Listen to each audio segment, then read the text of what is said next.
Hello there. I'm Scotty. You're not. And do you remember when Secret Life of Pets came out? People were kind of accusing it of ripping off cats and dogs. Well, little did you know that back in 1998, Fox Kids released a cartoon series entitled The Secret World of Spy Dogs, which featured, it was an animated series, and which featured dogs as secret agents in an underground bunker fighting against evil cats. So Fox Kids did it first. But they did it without Jeff Goldblum, so probably not as good. Let's talk about Cats and Dogs, which released in 2001. Oh my god, I thought it was a 90s. It was weird. I always thought this was a 90s movie, but no.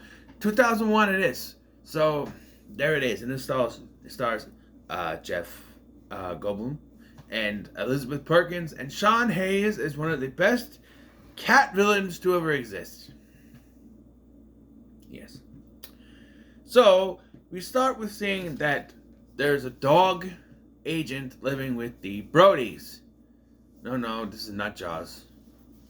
Roy Scheider was still alive at this point, I think, but still no. But the dog is catnapped. No, he's dog-napped. Because when you are kidnapped, you weren't taken by a kid, but yet he's taken by cats and they call it catnapped. So as a result, the Brodies have to adopt a new pet, right? So they go to this farm and the dog agents set up a bunch of their agents to be adopted. But they're all Dobermans. I think they're Dobermans. They're all Dobermans. When she's looking for a beagle. And being as they spy on this family constantly, right? They should know what kind of dog she's going for. So can't you, send in your beagle agents? No. All but one of the beagles that are already there are taken. And again, you should look at the dogs that are there and realize, the guy in charge is going to realize something's up. But he's written stupidly, so it doesn't really go that far. But one of them, our main character, Lou, voiced by Tobey Maguire before he was Spider-Man, I might add, is there. And by the way, Lou is not a name for the dog. In fact, we meet the kid, and do you know what the kid's name is? Do you know? Here's a hint. Here's a hint. Here's a hint. Yes, it's Paul. No, it's Scotty. That is his name. And almost, and admittedly, kind of saddened, it sounds more like a dog's name than a person's name. Shut up. I'm not a dog. I'm just saying. But the dog's name is Lou, and it's a very weird name. But as you would imagine, he's not actually an agent. So, real dog agent Butch, voiced by Alec Baldwin. Yes, that means I reviewed a movie with Kim Basinger and a movie with Alec Baldwin. They were once married. And yes. So, Basinger, I'm not getting back into that again. But he has to recruit this dog to help protect this family because the cats are after whatever the hell Jeff Goldblum is doing in the basement. And I swear to God, I watched this entire movie. And I guess I never paid attention to what the hell Jeff Goldblum was doing in the basement. Because I had no idea what he was doing until I watched the Nostalgia Critics review of this. Yeah, I don't know. I had it on in the background. I was paying attention. But I guess I just never caught on to what he was doing in the basement. Mostly because out of context, him coming up with all that stuff on him, it doesn't fit into what he's actually doing, which is to fight dog allergies. Now, the cat's plan Makes no sense. So the cats want the formula. Eventually, Goldblum does somehow get the formula to work. Well, it's an accident because the kid knocks his soccer ball. By the way, soccer sucks. Unless it's the Manchester United, because they're the best freaking football team in all the land. And I want to sing their theme song. My baby takes the morning train. She works from 9 to 5. And then she takes another home again to find me watching the Manchester United football team. The best freaking football team in all the land. Pretty damn good, lads. Anyway, so he knocks his soccer ball. Look, golf is the most boring sport. But football is the most meh. Or not football. I call it football. You Brits better be happy. No. Soccer is the most meh sport. Football is the sport of champions. But, like, football. I'll call it football. Football. American. Football. Soccer. Anyway. So, because they knock over stuff, they create the formula that gets rid of dog allergies. Okay, so the cat's plan now is to reverse engineer it so that they give everyone dog allergies. And they're going to put it on the back of mice and have them sent out. And, you know, this movie's for me. If I was a mouse, I'd do it. Because what are they offering the mouse? Cheese. So, yeah, lots of cheese. Monterey Jack cheese. And that's the cheese. Anyway, their plan is to send the mice out and infect everyone so everyone is allergic to dogs. But they would also be allergic to cats because it doesn't differentiate. It's not you're allergic to cats or allergic to dogs. You're allergic to dander, to fur, to their fur. It doesn't differentiate. If you're allergic to one, you're allergic to the other one. You're allergic to both. It doesn't differentiate. It's a dander allergy. It's a hair allergy. It's an allergy to animal hair. No, the cat's plan is stupid. By the way, let's talk about the effects in this, okay? The effects range from shoddy puppetry sometimes because, okay, they go really weird with what they do with Mr. Tinkles, which is the villain voiced by Sean Hayes. For most of it, he's CGI, which works better than having the dog. I'll give the Tom's critic on this. Better than having the dogs move it, and then adding CGI lips to them. But at the end, for the montage where the plant professor from Harry Potter takes the cat and they do a montage of dressing him up all frilly, which, by the way, joke's on you. Sean Hayes is gay, so he probably likes that. But, what? Just saying. But, anyway, it's a animatronic puppet, and it looks like an animatronic puppet because they probably said, because what happened was, they built this puppet, right?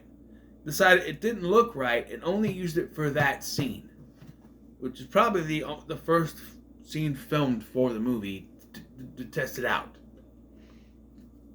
They realized it looked shoddy, and knew it was CGI for most of the film. They couldn't find an actual cat, and yes, because of Stuart Little, which I'm gonna go ahead and announce I will be talking about next. Maybe, because I don't know if I'm doing a sequel yet, because I keep counting my movies, and I'm one short. I know it's not the other one that's on YouTube. I just don't, I've been looking and I can't figure out what the 28th movie is supposed to be. I counted the ones I have on eBay, which is coming today, which I'll do an unboxing video, which will probably already be up, so I don't know what the hell I'm talking about, but they're coming today. But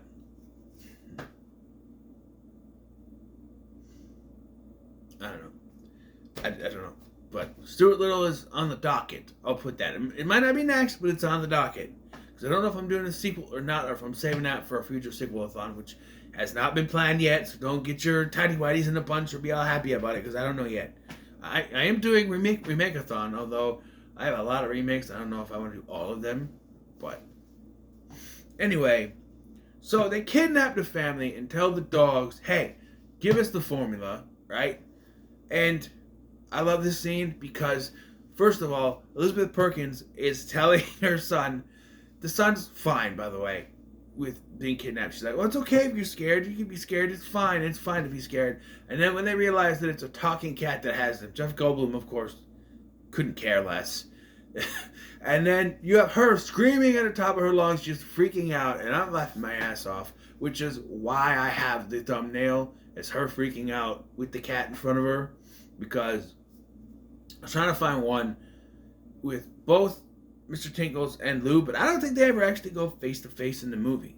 So there's not that. I could have just copied the thing. That I don't think that ever actually happens in the movie. But yeah, so eventually Lou comes in to save the day. We get an explosion. We get oh no, he's dead, but not really. And yeah, so he lives on happily ever after with the family because he's saved by Butch. And there's a girl dog, and that doesn't really translate to a love interest. I don't know. I like the underground layer that they have because it kind of feels to that Spy Dogs way of thing. And I do remember when this came out, I was thinking this is like Spy Dogs but live action. And I did yell to Nostalgic. He's like, "Wouldn't this have been better if it was a cartoon?" Yes, it would have. It was called Spy Dogs, and it was awesome. And then they did Secret World of Pets, which I can't say because I haven't ever seen them, but you know it's kind of the same thing, really. Only I don't think they differentiate between cats and dogs in that one as being bad or good. But you know, cats are inherently bad here, and you know what? Cats are assholes, because where if you fall down, a dog will come to your aid to see if you're okay. The cat will just sit there and look at you, and judge you. Like, "Oh, I cannot believe you fell down. How embarrassing for you." Dog's like, "Oh, are you okay? Are you okay? Oh, you fell down. How embarrassing. I cannot believe that happened." You know, cats are assholes. That's what they are. They like to be pet until they don't. My mom's most recent cat that she used to have before she got rid of it, he would love up to you, but as soon as you start petting him, "You loved up to me." He's a trap every time because cats are assholes.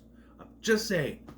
Cats can be nice sometimes, but like that particular cat would love up to you, and you pet him, and then it bite you, and it's like, well, why did you do that? What? It was an asshole.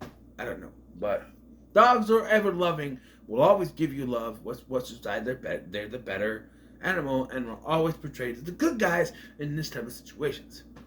By the way, do you know there's 3 of these movies? Right. I know that Cats and Dogs 2, The Revenge of Kitty Galore came out because I watched it with a friend of mine. He brought it over. And then a few years ago, the 3rd one came out, and I just went, well, really? There's still demand for these? I mean, they're like 10 years apart, I think. Because I think the second one came out in 2011, and I think it was 2021 or something that the other one came out. So like 10 years apart. I don't think they have anything to do with each other than I think Mr. Tinkle shows up in the second one. And because it's been so long since I'd seen the first one, I thought Kitty Galore was Mr. Tinkles. It was the same character. That doesn't really make sense. Revenge of Kitty Galore when we didn't even know who that was. But anyway, he goes on to live a happy life with his family. And one question I have at the end of this film is, so they don't care about their other dog that was kidnapped? They don't, like, that dog has never returned? What happened to it?